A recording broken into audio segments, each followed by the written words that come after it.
What's up guys, Coach Tom here again for Thibarmy. We're going to go over what's probably one of our favourite squat variations now, which is the Frankenstein Squat. Any of you who are unfortunate enough to have me as your online coach through Thibarmy have probably been subjected to these at some point. Now the Frankenstein Squat is basically a front-loaded squat where it is done with the arms out in front, so you don't have the ability to stabilize the bar with the arms. It's often referred to as like a zombie squat, for example, as well. Now the reason that we like to include this into a lot of people's training is, first off, it is probably the best squat variation for reinforcing the kind of squat pattern that we want to see, which is basically people not tipping forward as they come out of the bottom of the squat. So because we've got the bar on the front delts and the throat, and the arms are out in front, we haven't got an ability like in a front squat to actively pull the bar back into the body. So now as we're coming out of the bottom of the squat, or even on the way down, if we pitch forward too much, we have no ability to stop that bar dumping forward. So basically what it's going to do is reinforce anyone who's doing it to stay upright as possible through their torso and basically not turn it into a squat good morning. So first off, it's a really great variation for teaching people how to squat with a loaded barbell and not turning it into a squat like a good morning variation.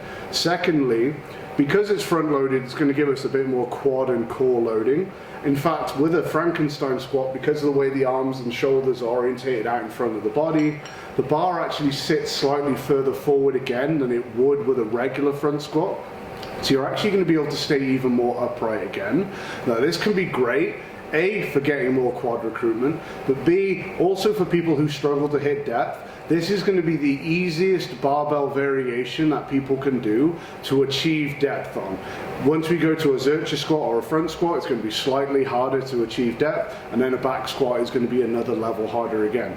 So not only is it going to reinforce a good pattern, the vast majority of people who perform it are going to be able to do it with good alignment to a good depth, which is often quite an issue for a lot of people. So Naomi's just going to demonstrate a few reps for us now. When she sets up with the bar, the main thing that we want to see is that the bar is resting on the front delts. So what we want to see is that the elbows and the hands are higher than the shoulders, so that the front delts are then picked up to create a shell. She's also then going to tuck her chin down. By doing this, that means that the throat sits further back and it's not going to push the throat out into the bar and be as quite as uncomfortable as it would if you were arching your head up. So now we're just going to show us a few reps now. So you have the arms out in front, arms nice and high. That's it.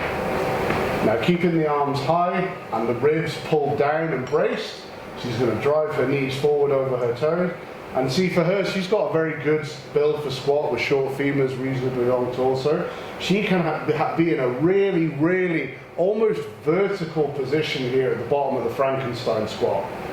Perfect.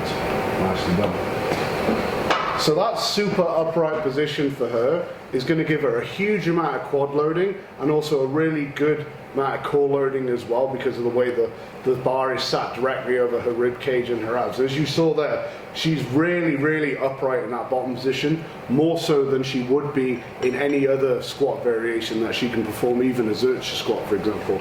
It does take a little bit of getting used to, in terms of getting used to the bar sitting in this position, but this is a variation that's well worth getting used to, especially if you're someone who either struggles with mobility on the squat or someone who ends up pitching forward and good morning in a lot of their squats as well.